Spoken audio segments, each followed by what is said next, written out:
Imagine your life, your home, your entire world about to be ripped apart. What secrets gnaw at your soul when the drums of war beat closer and closer? What silent terror grips the hearts of women in 660 as invaders loom on the horizon? Number 1. Fear of betrayal or coalition within their own community. The air thickens not just with the dust of marching armies, but with the subtle, insidious poison of suspicion. As the shadow of invasion stretched long and cold over the lands of 660, a chilling dread began to creep into the hearts of women that went beyond the obvious terror of the foreign invader. It was the fear of their own people, their neighbors, their supposed protectors, turning against them, of betrayal from within their very community. Picture a small village nestled by a winding river, its wooden homes and modest fields a testament to generations of shared life. Women here knew each other, knew their quirks, their loyalties, their histories. But when the news came, whispered from breathless travelers, that the enemy was not just at the gates of the distant city, but now marching steadily toward their own patch of earth, those bonds began to fray thin as old thread. This unspoken fear wasn't about a grand dramatic act of treason, but 1,000 tiny concessions, a slow erosion of trust that could prove just as deadly.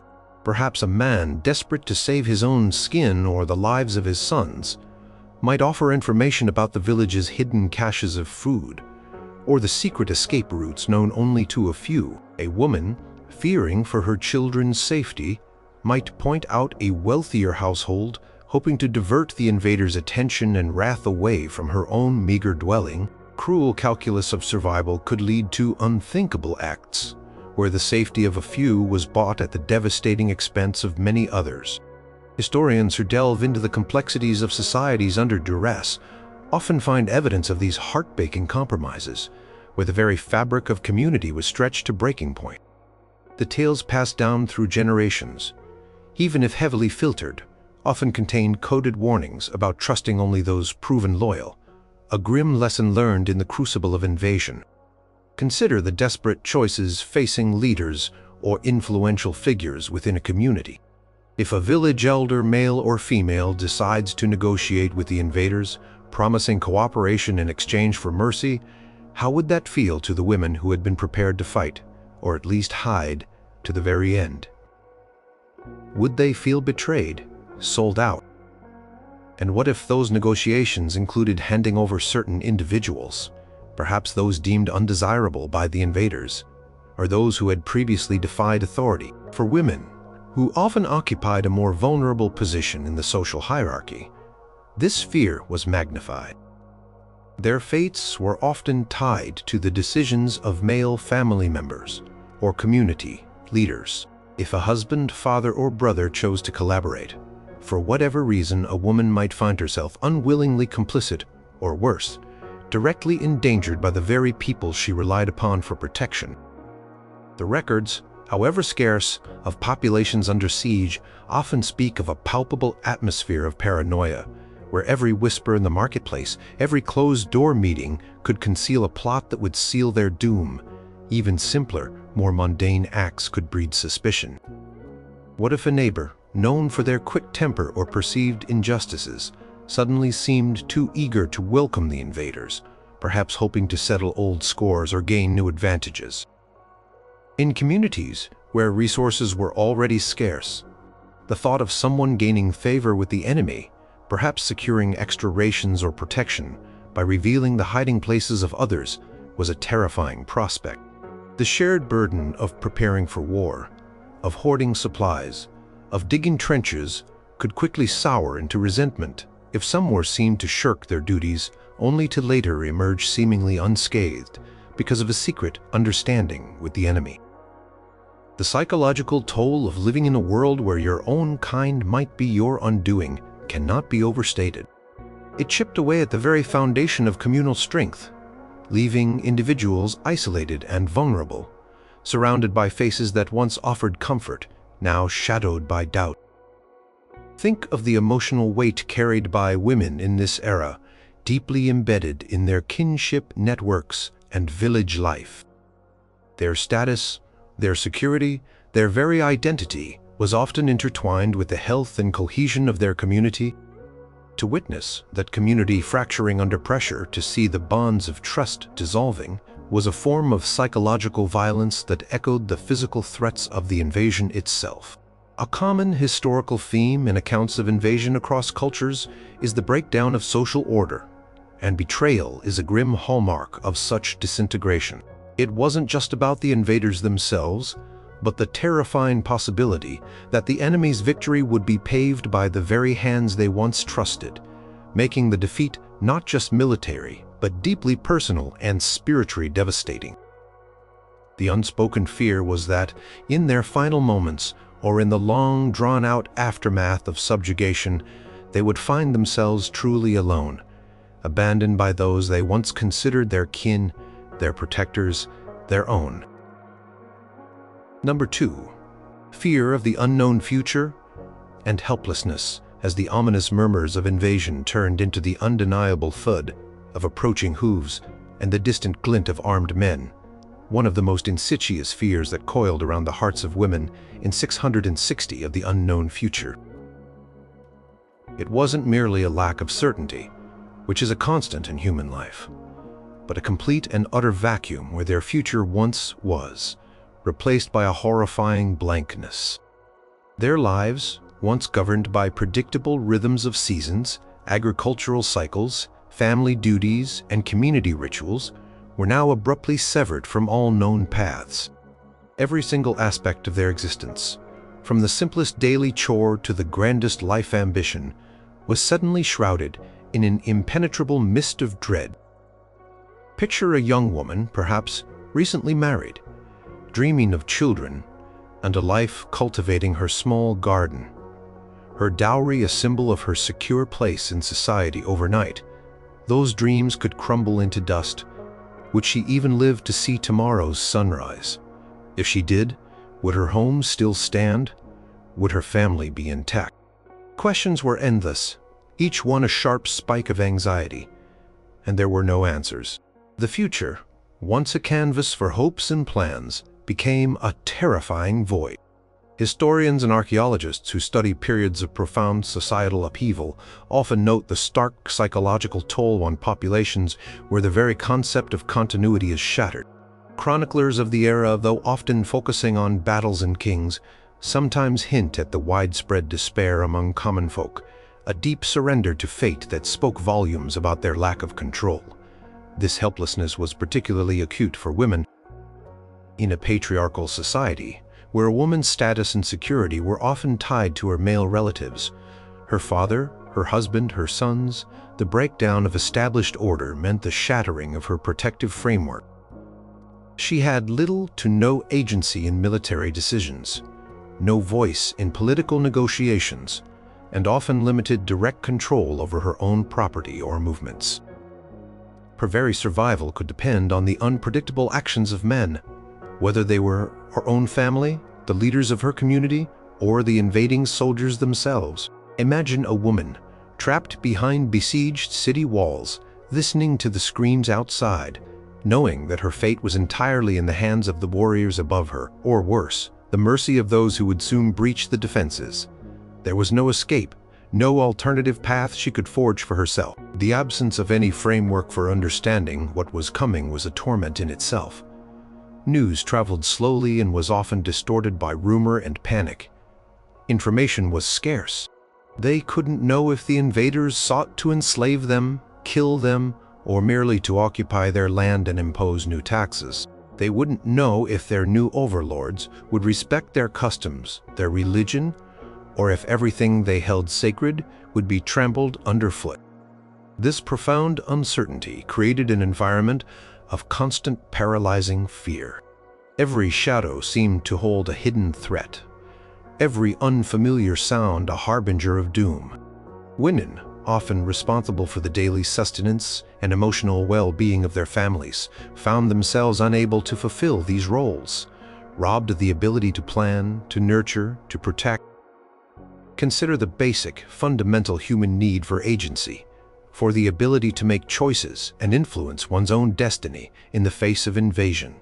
This fundamental need was completely denied. A woman might have planned to marry her daughter next spring, to plant a new crop, to mend a worn tunic. All these plans, however humble, were suddenly meaningless. Her future was now an alien landscape, shaped by forces utterly beyond her comprehension or control. The psychological impact of such helplessness cannot be underestimated. It breeds anxiety, depression, and a pervasive sense of despair that can be as debilitating as any physical wound. The very air they breathed became heavy with dread, a silent testament to the terrifying blankness of what lay ahead, an unknown future that promised only uncertainty, loss, and the horrifying possibility of losing everything she held dear, including her very self. Number 3. Fear of permanent loss of home and land. For women in 660, their home was not just a dwelling. It was the very center of their universe, a sanctuary, a workshop, a repository of generations of memories, and often the physical manifestation of their family's standing. Tied intrinsically to the home was the land, the fields that fed them, the forests that provided wood, the rivers that offered water and sustenance.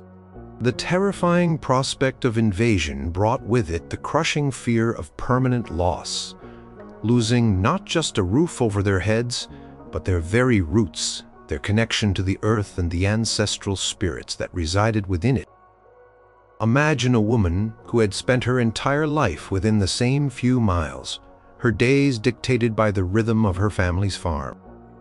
She knew every stone in the path, every turn in the river, every patch of fertile soil. Her ancestors were buried here, their spirits woven into the landscape. Her children were born here, and she had hoped they would grow old here, just as she planned to. This was not just property. It was identity, heritage, and the promise of future generations. The fear was that an invader would not merely occupy, but utterly erase. They might burn the houses, salt the fields, defile the sacred burial grounds, leaving nothing but scorched earth and desolation. Archaeological excavations of ancient settlements often reveal layers of destruction, stark evidence of a sudden violent end to centuries of continuous habitation, a chilling testament to this very real fear for many women, particularly those in agricultural societies that dominated the 7th century. The land was their livelihood. Their knowledge of planting, harvesting, preserving food, and raising livestock was paramount to their family's survival. Losing access to their fields meant losing the ability to feed their children. Losing their animals meant losing their source of power for plowing, their milk, their meat, their very wealth. This wasn't an abstract fear of losing possessions. It was a visceral dread of destitution and starvation, of being cast adrift with no means to provide for themselves or their dependents. Historical accounts of conquered populations frequently mention the destruction of agricultural infrastructure, a deliberate tactic of war aimed at subjugating the population by rendering them utterly dependent and starving. Becoming a permanent wanderer, a refugee with no fixed abode, was a fate almost as terrifying as death. In a world where identity was so deeply tied to place and lineage, to be rootless was to be nobody. It meant the severing of all social ties, the loss of community support, and the constant, exhausting struggle for survival on the road.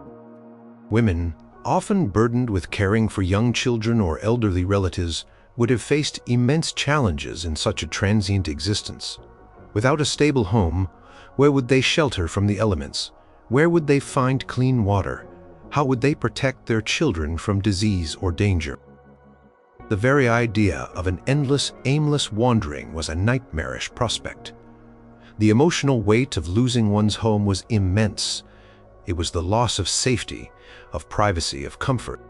It was the loss of all the small, intimate details that made up a life, the scent of their own hearth fire, the familiar pattern of light through their window, the particular creak of their own floorboards.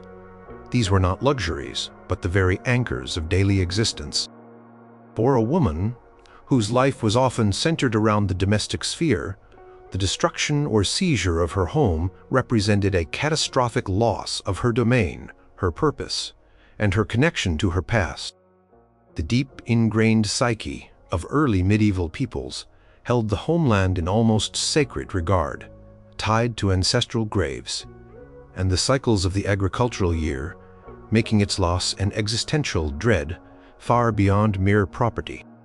The unspoken fear was that once they fled or were driven out, they would never ever be able to return to the only place they had ever truly belonged. Number 4. Fear of disease and sickness. As the ominous clouds of invasion gathered over the lands in 660, a silent killer often followed in its wake, stirring a pervasive, unspoken fear in the hearts of women, the terrifying specter of disease and sickness. War wasn't just about swords and spears. It was a breeding ground for invisible enemies, viruses and bacteria that thrived in the chaos and unsanitary conditions, threatening to decimate families even more thoroughly than any army. This dread was particularly acute for women, who were often the primary caregivers for the sick, the vulnerable, and the young, and acutely aware of their community's fragile health. Imagine a bustling village, its inhabitants accustomed to the usual seasonal ailments, perhaps a fever here, a persistent cough there, managed with traditional remedies and the support of neighbors. But when an army, whether invaders or their own retreating forces, passed through, it brought with it a horrifying biological payload. Soldiers accustomed to close quarters and often traveling from distant lands carried with them diseases to which the local population had no immunity. Dysentery, smallpox, typhus, and various fevers could sweep through a community like wildfire, far more efficiently and indiscriminately than any raiding party.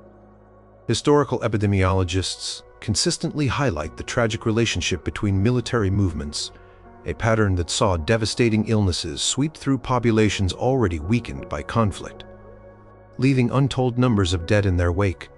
For women, this fear manifested in agonizing ways. They knew there was no physician, no well-equipped hospital to turn to.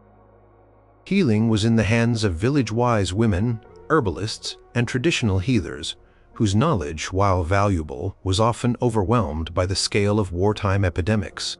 Imagine a mother watching her child succumb to a raging fever, helpless as the life drained from their small body, knowing there was nothing she could do but offer comfort. Pregnant women and nursing mothers were especially vulnerable, their weakened states making them easy targets for infection, and the fear of losing their unborn or nursing child to illness was a constant gnawing anxiety. The conditions created by invasion amplified the risk exponentially. Sieges meant crowded, unsanitary living conditions, often with contaminated water supplies.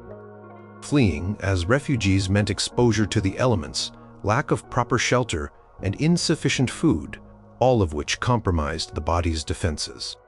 The very act of living in a state of constant fear and malnutrition could weaken a person's immune system, making them more susceptible to any passing contagion.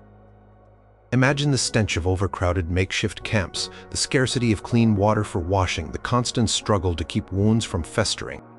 These were not just inconveniences, they were death traps for bacteria and viruses. Beyond the immediate threat of epidemics, there was the lingering fear of chronic illness and debilitation. A severe illness could leave a child stunted, a woman infertile, or an elder permanently infirm, rendering them a burden in a society already struggling for survival. The loss of a strong, healthy family member to disease could mean the collapse of a household, particularly if that person was a primary provider or a carebar. The unspoken terror was that even if they survived the direct violence of the invaders, they might be left with the invisible scars of disease, a silent, pervasive enemy that could claim them, or their loved ones, long after the last soldier had departed, leaving them with no recourse and no hope for recovery in a broken world. Number 5. Fear of religious persecution and forced conversion. In the year 660, for women living under the looming shadow of invasion, a profound and deeply personal fear often gripped their hearts: the threat of religious persecution and forced conversion.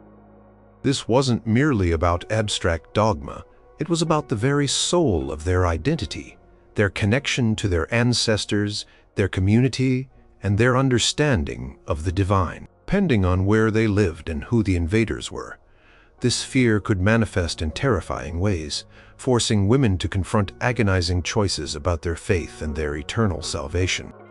Consider a Christian woman living in a land now threatened by the rapidly expanding Arab Islamic Caliphate. Her life was woven with rituals: the sign of the cross, the prayers to saints, the fasts, the pilgrimages, the solace found in the local church. Her children were baptized, her marriage consecrated by a priest, her dead buried with Christian rites. Her understanding of the world, her moral compass, and her hopes for the afterlife were entirely shaped by her Christian faith. The invasion brought with it not just a new political order, but a new religion, a new way of life that challenged everything she held sacred. Accounts from chroniclers of the Arab conquests, though often focused on military victories, frequently touch upon the imposition of new religious customs and the dilemmas faced by conquered populations. The fear was not just of being forced to abandon her beliefs, but of the consequences. If she refused, would she be beaten, imprisoned, or worse? Would her family be targeted? Would her church be desecrated or torn down? The destruction of sacred sites, the smashing of holy icons, and the public humiliation of priests and religious figures were common tactics of invaders throughout history, designed to break the spiritual backbone of a conquered people. For women, who often played a vital role in upholding religious traditions within the home and community, this direct assault on their spiritual practices was a profound trauma. Alternatively, imagine a woman in Anglo-Saxon England caught between the ancient pagan traditions of her ancestors and the spreading tide of Christianity.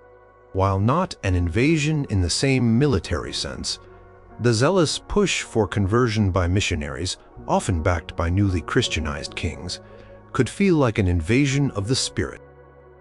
Her reverence for the old gods, the rituals of the harvest, the beliefs tied to nature and lineage, might suddenly be deemed idolatrous, her practices punishable, her very soul considered lost. Choices faced by women in regions like Visigothic Spain, where new faiths rapidly supplanted old, or in the Anglo-Saxon lands caught between pagan traditions and the rising tide of Christianity, reveal the deep anxiety around religious identity. For women, the fear of forced conversion carried unique burdens. Marriage between people of different faiths might be forbidden or forced. Children might be taken away to be raised in the new religion. The very concept of family, deeply intertwined with shared faith, could be fractured. A mother might watch in anguish as her children were taught new prayers, new stories, new gods, effectively losing a part of their shared heritage and spiritual connection. This internal conflict between loyalty to one's ancestral faith and the pragmatic need for survival was an agonizing burden. Beyond the formal acts of conversion, there was the more subtle, pervasive fear of cultural assimilation driven by religious change. New laws based on the invader's faith, new social norms, new ways of dressing, speaking, and interacting could slowly erode her sense of self and community. The unspoken fear was that she would not only lose her outward practices, but her inner spiritual compass, her very soul, and that in doing so she would become a stranger to herself and to the memory of those who came before her, losing not just her homeland, but her eternal hope. Number 6. Fear of loss of social status and identity. In the stratified societies of 660 AD, a woman's social status and identity were not fleeting concepts. They were intricately woven into the very fabric of her existence, defining her worth, her protections, and her place in the world. As the shadow of invasion loomed, a profound and pervasive fear began to gnaw at the hearts of women. The terrifying prospect of losing everything that defined who they were, of being stripped of their status and reduced to a state of utter anonymity, or worse, utter shame. Picture a woman of a respected household, perhaps a merchant's wife, a noblewoman, or even the wife of a prosperous farmer. Her standing came from her family name, her dowry, her husband's reputation, and her children's lineage. She had a defined role in her community, perhaps managing the household, overseeing servants, contributing to local life, or tending to the family's economic interests. Her dress, her adornments, her manner of speech, even her posture, all signaled her position with invasion. All of this could vanish in an instant. Her family could be killed, her husband enslaved, her dowry plundered, leaving her with no protection, no resources, and no standing. For women in societies structured by lineage and household, as was much of the early medieval world, the stripping away of her family's name and her place within the community was a profound trauma, leaving her adrift without anchors. The fear wasn't just about losing wealth. It was about losing the respect, the recognition, and the protection that came with her status.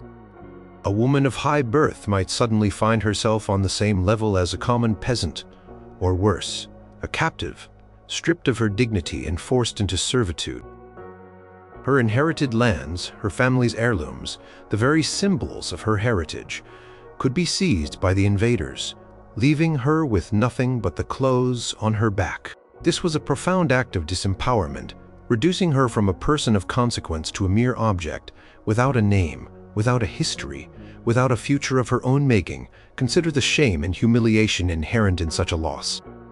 For a woman whose identity was deeply intertwined with her family's honor and her community's regard, being forced into a position of complete dependency or servitude was a fate often considered worse than death. She might be forced to perform tasks previously beneath her, to serve those who once served her, or to endure public scorn and ridicule. The social stigma associated with being a refugee or a captive, especially for women, was immense. She might be seen as spoiled or tainted, making it impossible for her to return to her previous life or find a new, honorable place in society even if she survived. Even for women of humbler means, their identity was tied to their role within their family and village. A skilled weaver, a respected midwife, a diligent farmer's wife. These roles conferred identity and purpose. Invasion could shatter these roles, leaving them without their tools, their apprentices, or their community, rendering their skills useless and their purpose lost. The unspoken fear was that they would become a non-person, nameless, voiceless, and utterly without agency, reduced to a mere body, a piece of property, or a mouth to feed in the eyes of their new overlords. This was not just about the loss of worldly possessions. It was the stripping away of her very essence, leaving her adrift without anchors in a world that no longer recognized her. Number 7. Fear of enslavement and forced migration. Among the litany of terrifying possibilities that gnawed at the hearts of women in 660 AD facing invasion, the chilling prospect of enslavement and forced migration. This wasn't merely about losing freedom. It was about being stripped of every vestige of personhood, transformed into property, and torn from everything familiar, dragged on a brutal journey into an unimaginable future. Imagine a woman who had spent her entire life in a small, settled community. Her world was defined by familiar faces, the comfort of her home, and the rhythm of her daily tasks. The idea of being violently seized, bound, and herded like livestock was a nightmarish reality for countless women throughout history. Once captured, she would be subjected to the indignity of being inspected, perhaps even handled, like an animal to determine her market value. Her family, if not killed outright, might be sold separately. Her children, ripped from her arms, never to be seen again. The vibrant slave markets of cities like Palermo or Alexandria, bustling with human chattel from conquered lands, stand as grim testaments to this very real fear, as documented by travelers and chroniclers of the era. The forced journey itself was a harrowing ordeal. Women and children, often ill-fed, poorly clothed and shackled, would be marched for days, weeks, or even months across unfamiliar and often hostile landscapes. The journey would be fraught with danger, exposure to the elements, lack of clean water, rampant disease, and the constant threat of violence from their captors. Many would perish along the way, their bodies left unmourned on the side of dusty roads. Those who survived the march would arrive at their destination utterly broken, physically exhausted, and psychologically shattered. Once at the slave market, her fate would be entirely out of her hands. She could be bought by anyone: a wealthy landowner needing field labor, a city merchant seeking domestic servants, or even a soldier desiring a concubine. Her new life would be one of forced labor, constant degradation, and complete loss of autonomy. She would be forced to learn a new language, adapt to new customs, and serve strangers often under brutal conditions. Her name might be changed, her identity erased, her personal history rendered irrelevant. She would be seen as property, subject to the whims and desires of her owner, with no legal rights or protections. For women, the fear of sexual exploitation was an ever-present and horrifying aspect of enslavement. They were particularly vulnerable to abuse and violence, their bodies treated as commodities to be bought, sold, and used. Prospect of bearing children to an unknown master, children who would also be born into slavery, was a terrifying thought, perpetuating a cycle of bondage with no apparent end. The unspoken fear of enslavement was not merely the loss of freedom, but the complete annihilation of self, the transformation from a human being with hopes and dreams into a mere object, enduring a lifetime of degradation severed from her past, her people, and her very humanity. Number 8. Fear of starvation and deprivation. In the year 660, and as the shadow of invasion loomed, a raw, primal fear gripped the hearts of women that transcended the terror of battle, the agonizing dread of starvation and utter deprivation. This wasn't just about going hungry for a day or two. It was the terrifying prospect of prolonged, debilitating hunger, of watching their children wither, and of succumbing to the slow, agonizing death that came from the complete lack of food, water, and shelter. For women, who were often the primary providers and preparers of food for their households, this fear was intensely personal and immediate. Imagine a community living off the land, its very existence tied to the success of its harvests and the health of its livestock. The invasion itself, regardless of its outcome, would shatter this delicate balance. Invaders often employed scorched earth tactics, burning fields, destroying crops, poisoning wells, and slaughtering or seizing livestock. This wasn't wanton destruction, it was a deliberate strategy to break the will of the populace and render them utterly dependent. Archaeological digs in areas once under siege frequently unearth evidence of extreme famine, from bones showing signs of severe malnutrition to discarded items suggesting desperate attempts to find sustenance from unlikely sources. For women within besieged cities, the fear of starvation was a suffocating reality. As weeks turned into months, food supplies would dwindle to nothing. People would resort to eating anything: rats, leather, even the very straw from their bedding. Water, often contaminated, would become a precious rationed commodity. Constant hunger, the gnawing emptiness, would wear down not just their bodies, but their spirits, leaving them weak, desperate, and utterly hopeless.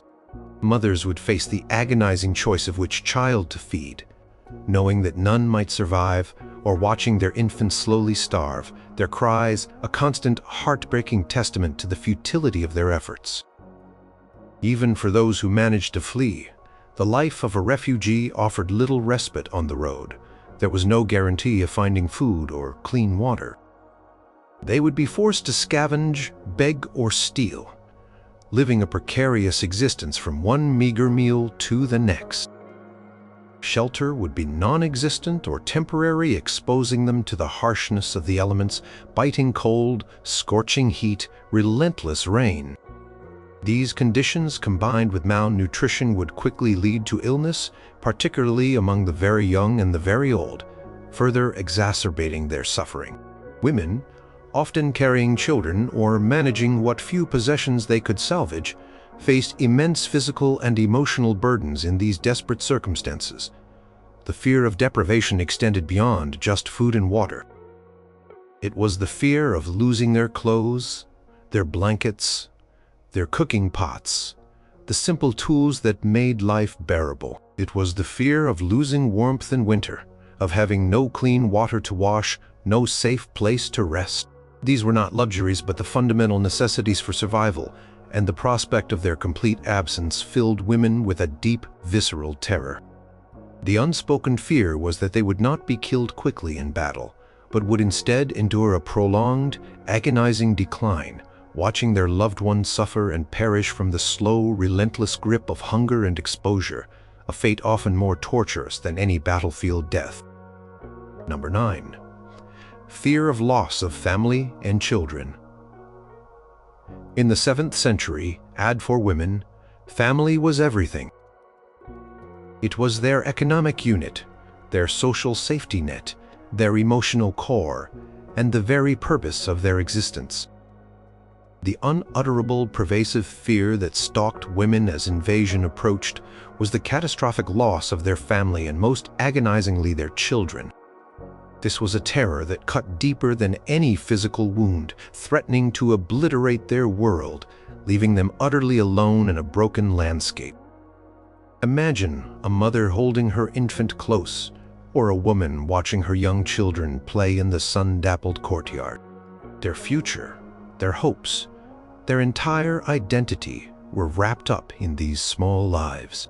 Prospect of invasion brought with it the horrifying possibility of being separated, killed, or enslaved.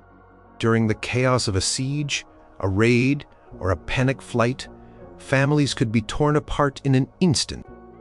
A mother might be forced to make an impossible choice: flee with some children, leaving others behind, or stay and risk capture or death for them all.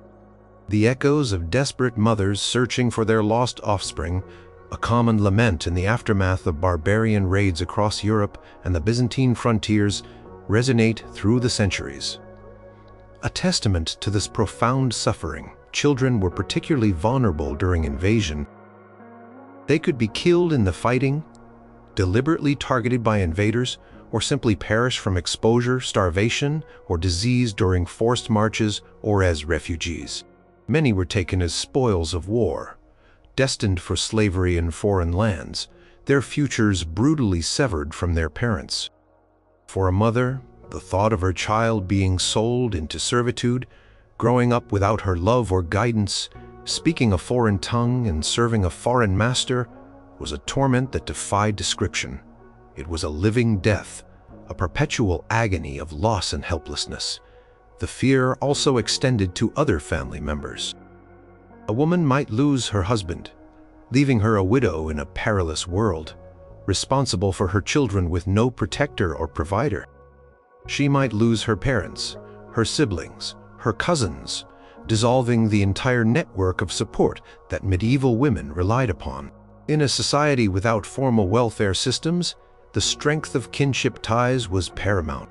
To lose these ties meant becoming utterly isolated and dependent, a ghost haunting a broken world. The social and emotional devastation of such losses would have been immeasurable, leaving an emptiness that no victory or peace could ever fill. Beyond the immediate loss, there was the lingering fear of never knowing what happened to them. Did they die quickly? Did they suffer? Were they still alive, suffering elsewhere? This agonizing uncertainty, the lack of closure, would haunt a woman for the rest of her days.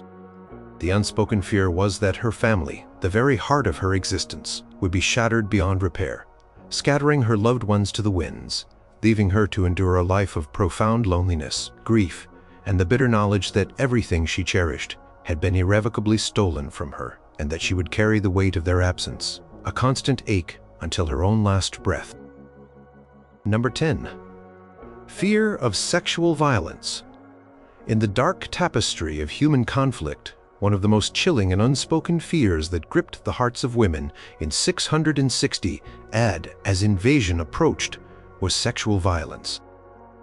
This was a fear whispered in hushed tones, a reality seldom openly acknowledged by chroniclers, but understood by every woman who had ever heard tales of conquered cities. It was the ultimate violation, stripping a woman not just of her body, but of her honor, her social standing, and often her very will to live. Imagine the atmosphere of dread that would settle over a community as news spread of an approaching army.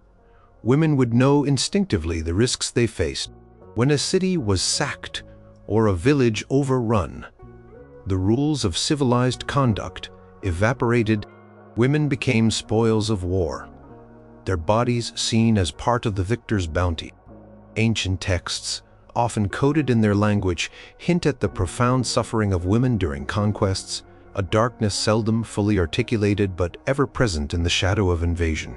A reality that historians of human conflict grimly acknowledge has been a pervasive aspect of warfare through Nastri. For women, the fear of sexual violence was deeply intertwined with their societal status and personal identity. In many cultures of the 7th century, a woman's honor and that of her family were tied to her chastity and perceived purity.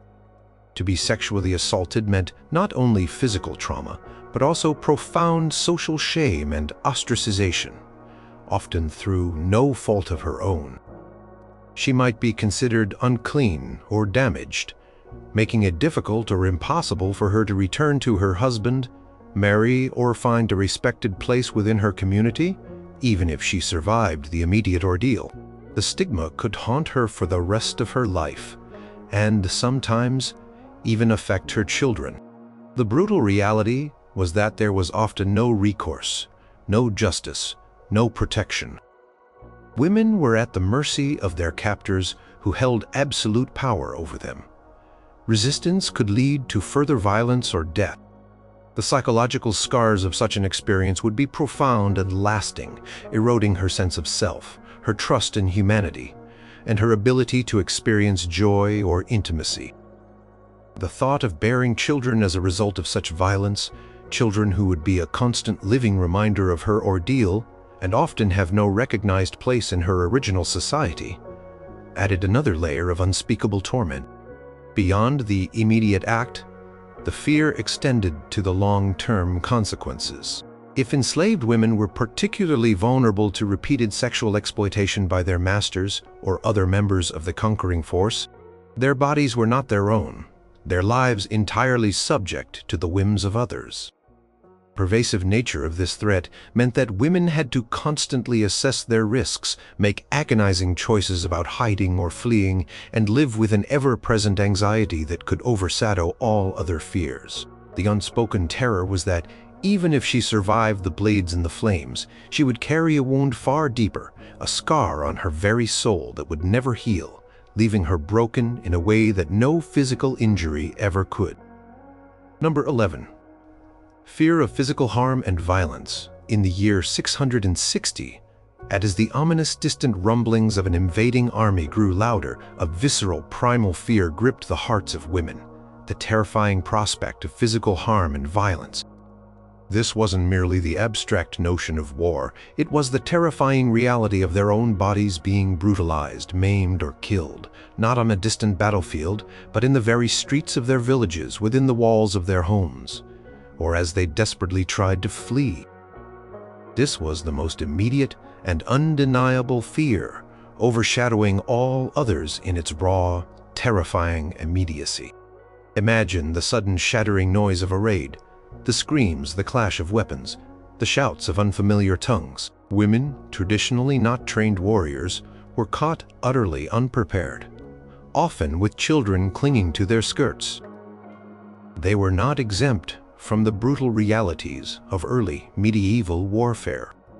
While the primary target might be male combatants or strategic locations, women and children frequently became casualties of the fighting, either caught in the crossfire or deliberately targeted in the chaos of a town's sacking. Historians often point to the chronicler's grim accounts of captured cities, where the very stones wept blood, and no one, man or woman, was truly safe from the soldiers' wrath. A testament to the indiscriminate brutality of such events, the fear was not just of death, though that was ever present. It was also the terror of grievous injury, of suffering wounds that would leave them permanently maimed, disfigured, or disabled. In a world with rudimentary medical knowledge and no formal healthcare system, a serious injury could mean a slow, agonizing death from infection, or simply an unbearable existence as a burden to their already struggling families. A shattered leg, a blinding blow, a crippling wound. These were not just physical injuries. They were life sentences of pain and dependency in a society where physical capability was often directly linked to survival. Consider the horrors of witnessing violence against loved ones. A woman might be forced to watch her husband, father, or brother being cut down before her eyes. She might see her children harmed, or hear their desperate cries as they were dragged away. Such experiences would inflict psychological wounds as deep and lasting as any physical injury, leaving her with nightmares and trauma that would haunt her for the rest of her days. The sounds, the sights, the smells of battle, even if she was not directly involved, would forever be seared into her memory.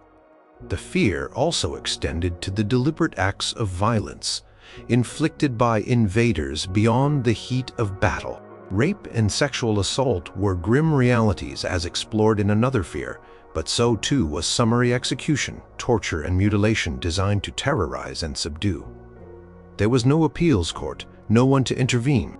Her life, her body, her very existence were entirely at the mercy of men who saw her as plunder, as a means to an end, or simply as an obstacle. The unspoken terror was that her life could end in an instant, or be transformed into a living nightmare of pain and suffering by the arbitrary whim of a stranger, a cruel and inescapable reality that defined the brutal face of invasion in 660 AD.